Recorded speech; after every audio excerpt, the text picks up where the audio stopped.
Garrett here with CSI to talk about coilover springs today, the variety that we offer, why we choose to sell the ones that we do, and a couple things to look for when selecting coilover spring for your application. So as you can see, we have 3 springs we sell here for different segments of the markets we cover.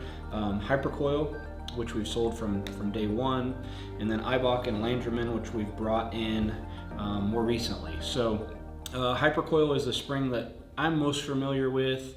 Use this spring on every Indy car that I built shocks for through my entire career there in IndyCar racing. Most every Indy car in the field uses Hyperco Springs. Really high quality spring. They wind everything in-house, extremely repeatable, and just a great quality spring.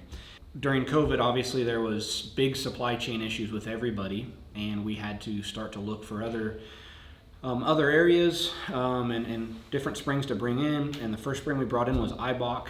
They are kind of Hypercoil's rival. I'd say those springs are parallel with each other as far as quality, performance, and they are really aggressive with new springs for new markets. If we need a custom spring made or a different length, they're 100% on board to make small run springs and stuff. So one of the main reasons for bringing their spring in was they did a 6-inch 1 7/8 spring, which works really well on the Midget shocks, especially if you're running a gas shock and you want to run a helper spring. That slightly shorter spring opens us up to more opportunities. So that's the Eibach. And then Landrum is a spring built here in Indiana. Real high quality piece. We ordered a few of them, started checking them out, rated them, started using them. I use these on Hudson's Junior Sprint.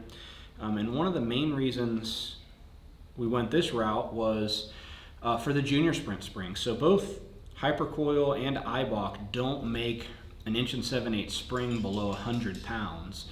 And the Junior Sprint stuff is pretty much all under 100 pounds. I mean, then you need a 60, 75, 90 in that range. And Landrum makes those, and it's a really nice spring. So this is what we use for the Junior Sprint stuff.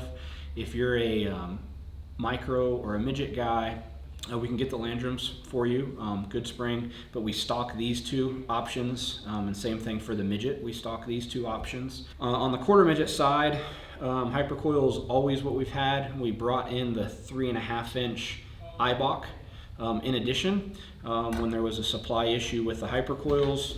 Got the Eibachs in and started doing some testing and liked what we saw, so this is what I use on Hudson's race car currently. A nice light spring. And the one thing you're really looking for is that the freestanding height is consistent between rates and that doesn't change between runs. Otherwise, every time you go to do a spring change, you're doing a major ride height change as well if these freestanding heights aren't the same.